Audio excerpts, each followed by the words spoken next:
Andrew Thomas. I grew up in Alpharetta, Georgia.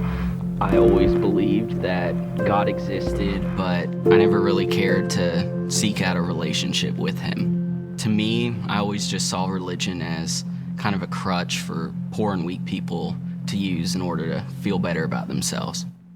While in high school, my family life began to fall apart, and in order to deal with the pain and hurt I felt deep down, I decided to turn to alcohol. Before I could realize it, I was a hopeless slave to alcohol. Even after a couple of arrests and all the ruined relationships, I could not stop. In July of 2022, my own mom felt threatened by me that she called the police and kicked me out of the house.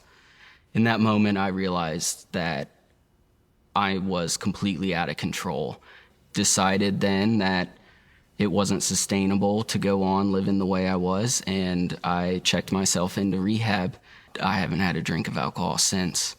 I would like to say that I recognize God's hand in that and turned to Him right then and there, but unfortunately, that was not the case.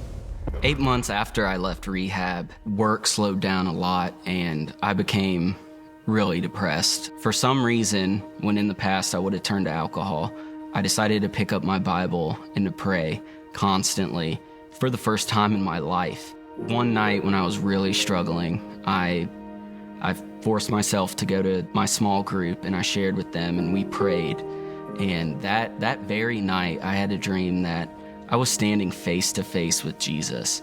The amount of peace, comfort, joy I felt, I can't describe it.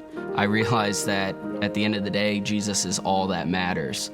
It took me like 2 days to process that dream, but like when it finally hit, like that was Jesus. Like I broke down crying, like God, you're real. Like you are real.